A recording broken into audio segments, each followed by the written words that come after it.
Bien-aimés frères et sœurs, vous connaîtrez la vérité et la vérité vous affranchira. Ça, c'est pas moi qui le dis, c'est la Bible qui le dit.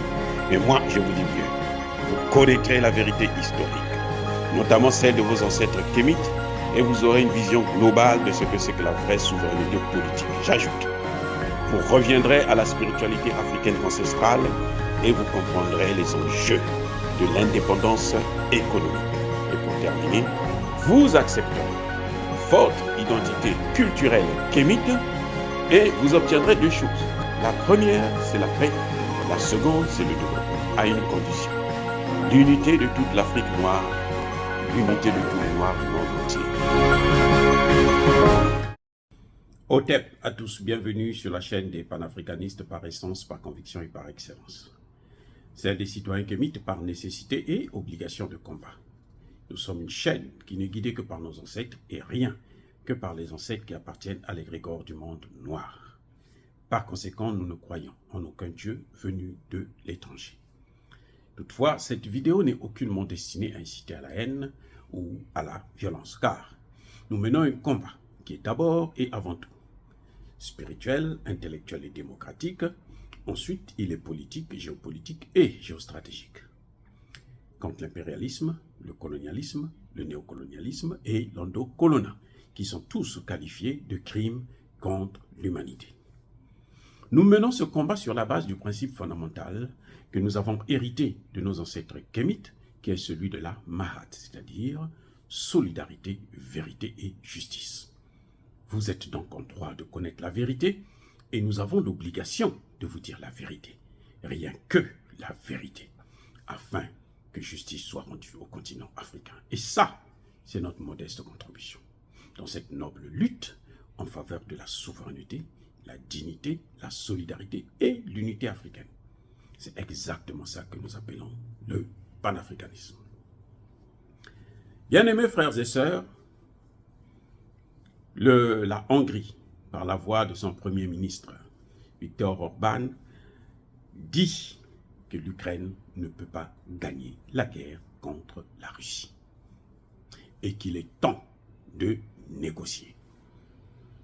Vous allez me dire que l'Ukraine a voté les premières sanctions contre la Russie, mais plutôt la Hongrie a voté les sanctions contre la Russie, mais la Hongrie a compris très vite, quand la Russie a commencé à imposer des contre-sanctions, à émettre aussi ses sanctions à lui, à frapper les pays européens des sanctions en coupant le gaz et le pétrole, et surtout en vendant son gaz et son pétrole en roubles ou en yuan.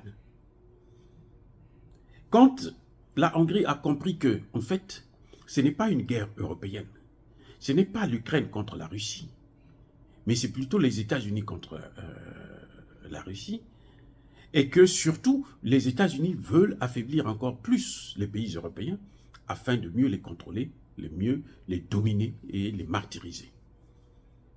C'est pour ça d'ailleurs, c'est pas moi qui le dis, c'est un grand journaliste américain, Hearst, qui l'a dit, ce sont les États-Unis qui ont fait exploser Nord Stream 1 et 2. Et c'est un acte terroriste. Donc c'est ce qu'on appelle le terrorisme d'État.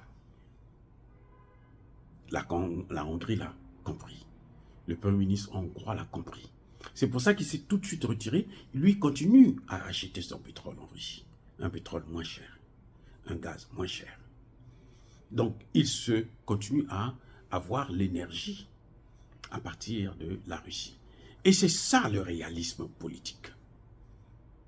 C'est ce que nous, les Africains, nous n'avons pas. Les Africains se font toujours imposer. Oui, c'est vrai, les États-Unis ont des armes nucléaires et autres, ils ont des armées qui envahissent nos pays. La France a des moyens de pression. Mais quand même, quand on est un homme qui porte une culotte, quand on est, comme on le dit en Côte d'Ivoire, un garçon, ou quand on est une femme africaine,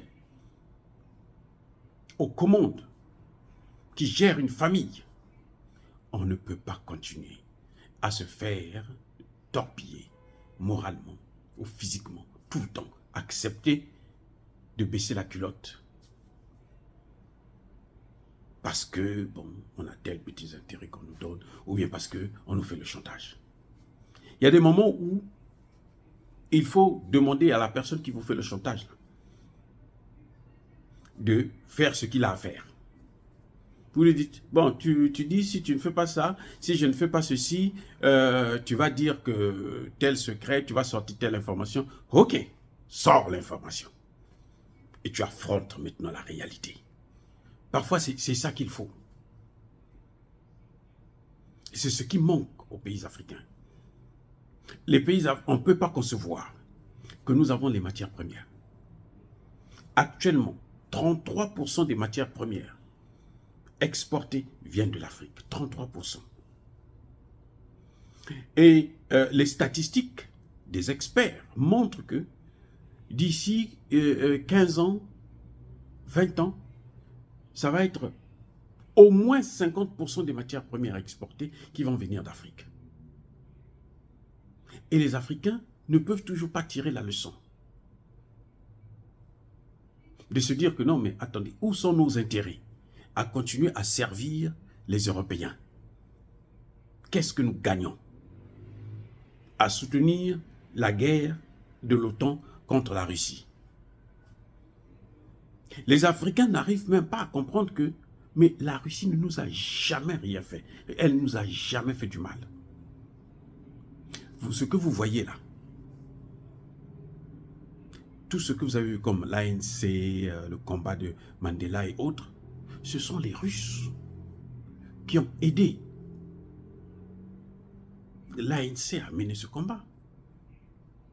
On apprend aujourd'hui qu'il y a des pays comme le Congo-Brazzaville qui permettaient justement, pendant même l'apartheid, à détourner les sanctions contre l'Afrique du Sud. Il y a des pays africains. On cite aussi le Congo-Brazzaville. Ça ne peut pas continuer comme ça, d'être toujours les derniers, toujours la main tendue. On fabrique des médicaments, des maladies, des vaccins, des ceci, les mauvais, pour nous tuer, et on vient vous déposer ça. Les gens acclament parce qu'on leur donne un peu d'argent. Bon, monsieur, vous avez besoin d'argent pour faire fonctionner votre gouvernement. Tenez ça pendant 1 mois. C'est quoi ça? Il faut apprendre. La politique, c'est regarder aussi la réalité. C'est-à-dire que mettre la réalité et son idéologie en côte à côte, c'est-à-dire qu'apprendre à tirer profit de ce que l'on fait. Apprendre à préserver les intérêts d'une population, d'une communauté que l'on gère. Et si le Premier ministre hongrois parle ainsi, c'est parce que lui, il a une frontière, il est non loin de la Russie. Et pourtant, il sort aussi les pays qui étaient sous la coupe de l'ex-URSS. Mais il a compris que, alors, sans les Russes, avec toutes ces matières premières qu'ils ont, nous, on est foutus. S'il veut le développement, il est obligé. La réalité, c'est celle-là. Et c'est pour ça que je parle de ça. Je m'en fous de la guerre en Ukraine. En tout cas, ça ne me regarde pas. Je pense que la Russie est capable de se battre pour préserver sa souveraineté. Et je pense que l'Ukraine devrait comprendre que face à une mastodonte comme la Russie, la première puissance militaire au monde, ou la deuxième, vaut mieux ne pas faire la guerre et négocier. Eh oui. Si elle ne comprend pas ça, tant pis pour elle. Je suis désolé, c'est pas la guerre africaine, c'est pas la guerre des Africains. Donc les Africains devraient apprendre à s'occuper de leurs problèmes. Nous avons trop de problèmes. On est le seul continent. C'est le plus riche au monde, mais qui est le moins développé, le plus pauvre. On ne peut pas continuer comme ça. Il faut que nos dirigeants puissent prendre leurs responsabilités, être réalistes, regarder les choses en face et être capables d'aller à contre-courant. Même si ce sont les États-Unis qui vont vous sortir de la Goa, Hein, ici, les États-Unis vont prendre quelques sanctions. Regardez, l'Afrique du Sud, on l'a fait trembler avec un ambassadeur menteur qui vient dire que l'Afrique du Sud envoie des armes en Russie, alors que les Américains eux-mêmes savent que c'est faux, que c'est pas possible, puisque les Russes n'utilisent pas ces armes-là, ce type d'armes. Mais quand même, Ramaphosa tremble, et non, il faut maintenant mettre une mission de négociation. Et non, ça n'a aucun sens. Apprenons à regarder les choses en face, à prendre les responsabilités qui sont les nôtres. Dire cela, c'est inciter à la haine ou à la violence. Non. Il y a ma colère, il y a ma lembe. C'est vrai que sur LCI, l'Ukraine a déjà gagné la guerre depuis le premier jour. L'Ukraine avait gagné la guerre. Mais il faut regarder maintenant la réalité et dire, bon, eh bien, nous n'allons pas rentrer, nous sommes neutres, nous n'allons pas rentrer dans ce conflit, tout en sachant que la Russie se bat pour le reste du monde. Parce que les États-Unis et l'Union européenne se battent pour un monde unipolaire dominé par les États-Unis. La Russie se bat pour un monde multipolaire. Que veulent les Africains? Qu'est-ce qui est bon pour les Africains? Le monde multipolaire. Les États-Unis nous ont colonisés. On voit ce que subissent les Noirs ici. Les Européens nous ont pris en esclavage, nous ont colonisés. Ils ont divisé l'Afrique en mini-morceaux. Ils se sont partagés cette Afrique-là. Chacun a pris sa partie. La Russie ne nous a jamais colonisés. Elle a toujours été là pour nous soutenir. Or, bien-aimés frères et sœurs, encore une fois de plus, je persiste et je signe. Soyez bénis, abondamment bénis par le Dieu des Kémites et par nos ancêtres angélisés. Mais que tous ceux qui persécutent le continent africain le pillent et le déstabilisent, qu'ils soient noirs, blancs, chinois, arabes, indiens ou qui qu'ils soient maudits, punis, foudroyés, neutralisés, effacés, écrasés par ce Dieu des Kémites et par nos ancêtres angélisés. Vive l'Afrique éternelle. J'ai dit et j'assume.